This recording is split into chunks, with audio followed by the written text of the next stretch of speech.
રીત 3 અસમય સંખ્યા છે એમ સાબિત કરો. રીત 3 અસમય સંખ્યા છે એમ સાબિત કરો. ધોરણ 9 ની એક વાત યાદ કરીએ. અસમય સંખ્યાના 3-4 ઉદાહરણો વિચારીએ.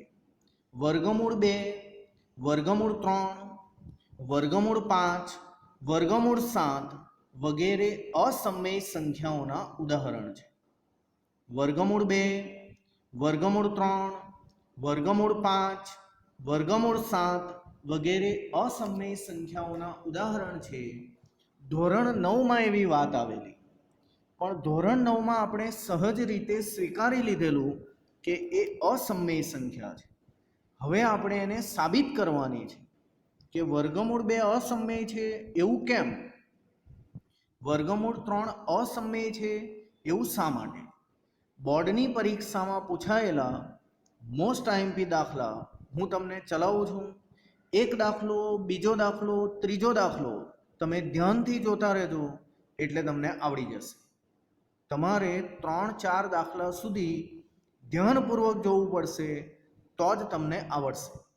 આ કોઈ એક પ્રમેય છે એવી રીતે જ તમારે જાણે કે મોઢે કરી દેવાનું છે, એનું તમે ધ્યાન રાખો. વારંવાર તમારે આ દાખલા સમજવા જોઈએ. બોર્ડની પરીક્ષામાં પૂછાયેલા મોસ્ટ આઈએમપી દાખલા આ છે. તેથી દરેક વિદ્યાર્થી ધ્યાન રાખે. આ દાખલા પ્રમેયની જેમ પ્રેક્ટિસ કરીને મોઢે જેવા જ કરી દેવાના છે. અતિ મહત્વના આ દાખલા. ટેક્સ્ટ 11 પ્રમેય 1.4 ધ્યાન આપો. ચોપડીમાં 11મા પાના પર દરેક વિદ્યાર્થી આવી જાય.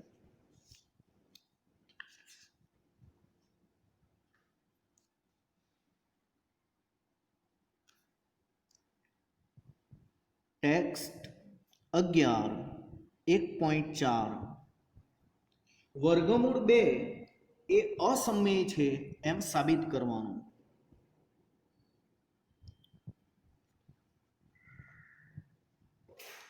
વર્ગમૂળ 2 અસમય છે એ સાબિત કરવા માટે તમારે ઉલટું ધારી લેવાનું.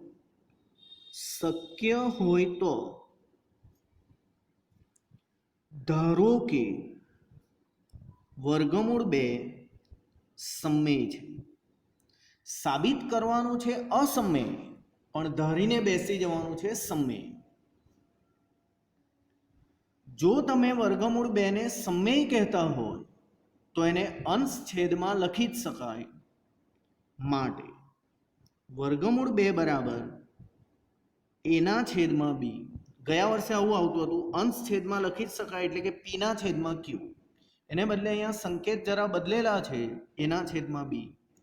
જો તમે વર્ગમૂળ 2 ને સમય કહેતા હોય તો એને અંશ છેદમાં લખી જ શકાય. અહીંયા હું તમને એક વાત કહું કે એ અને બી પરસ્પર અવિભાજ્ય છે. પરસ્પર અવિભાજ્ય એટલે કે આ 2 અને આ 3. દાખલા તરીકે આ 7 અને આ 9 જેનો કદી ભાગ ચાલી ન શકે. એ અને બી પરસ્પર અવિભાજ્ય છે. તેમાં એક સિવાય બીજો કોઈ સામાન્ય અવયવ નથી.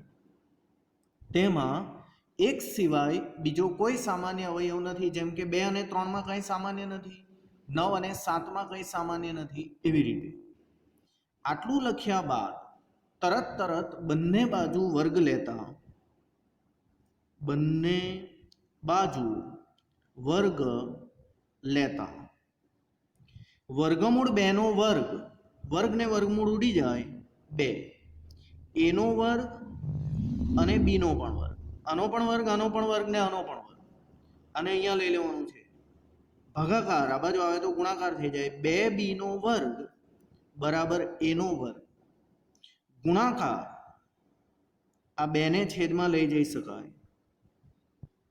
જો 2 ને આના છેદમાં લખું એનો વર્ગ ભાગ્યા 2, એનો વર્ગ ભાગ્યા 2 તો આને આમ લખી શકાય. માટે એનો વર્ગ એ 2 વડે વિભાજ્ય છે.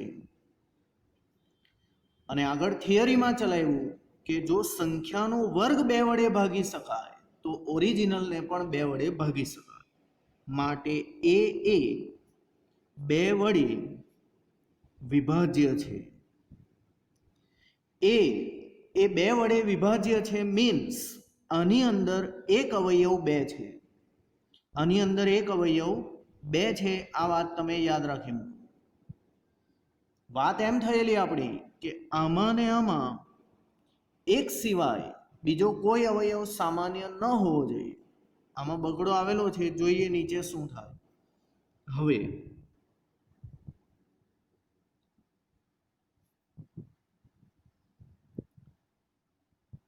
તમારે આ એ માટે આ પ્રમાણે ધારણા કરવાની છે. એ બરાબર 2c, એ બી અને સી એમ સંકેત લેતા જઈએ. હવે તમારે એ માટે આવી ધારણા કરવાની. હવે ધારો કે એ બરાબર 2c. 2c કેમ? જો 2નો દાખલો હોય તો 2c, 3નો દાખલો હોય તો 3c, 5નો દાખલો હોય તો 5c, 7નો દાખલો હોય તો 7c. આ લખ્યા બાદ યાદ રાખો આ વિધાન ઉતારવાનું છે. આ લખ્યા બાદ આ વિધાન નીચે ઉતારી લેવાનું. 2b² બરાબર a². આ યાદ આવવું જરૂરી છે. હવે આ એની જગ્યાએ કિંમત મૂકવાની. એ એટલે કેટલા? 2c, તે અહીંયા મૂકવાના. માટે 2b² બરાબર 2c² એટલે આમ થઈ ગયું 2b² 2નો વર્ગ 4, c² c². હવે 2 અને 2 સમસામે ઉડી જાય. બીજા અર્થમાં છેદમાં જાય તો 4 સાથે ઉડી જાય. 2 ઉડી જાય તો b² વધે, 2 ઉડી જાય તો 2c² વધે. આ જે બગડો છે એ ગુણાકાર આ બાજુ આવે તો ભાગાકાર. b² ભાગ્યા 2, b² ભાગ્યા 2 એને ગુજરાતીમાં આમ લખાય b² એ 2 વડે વિભાજ્ય છે. જો b² 2 વડે વિભાજ્ય તો ઓરિજિનલ પણ 2 વડે વિભાજ્ય. b એ 2 વડે વિભાજ્ય છે. અરે આ તો આગળના જેવી જ વાત આવી. એ પણ 2 વડે વિભાજ્ય છે અને બી પણ 2 વડે વિભાજ્ય છે. એટલે કે બીમાં પણ કોઈ બગડો આવેલો છે. એમાં પણ 2 છે અને બીમાં પણ 2 છે. બંનેમાં સામાન્ય અવયવ 1 હોવો જોઈએ. આપણી તો એવી વાત થયેલી ને આ તો 2 આવ્યો. માટે આ એક વિરોધાભાસ છે. આવું થવું ન જોઈએ. બંનેમાં એક જ અવયવ સામાન્ય હોવો જોઈએ, એકડો. પણ આ તો 2 સામાન્ય આવી ગયો. માટે આપણી ધારણા ખોટી કહેવાય. તો લખીએ આપણે, પરંતુ એ અને બી પરસ્પર અવિભાજ્ય. આ મેં તમને પહેલા જ કહી દીધેલું છે કે એ અને બી પરસ્પર અવિભાજ્ય હોવાથી તેમાં એક સિવાય બીજો કોઈ સામાન્ય અવયવ ન હોવો જોઈએ. આ એક વિરોધાભાસ છે. આવવો જોઈએ એક પણ આવ્યા 2. આ એક વિરોધાભાસ છે. માટે આપણી ધારણા ખોટી છે. કઈ ધારણા ખોટી છે?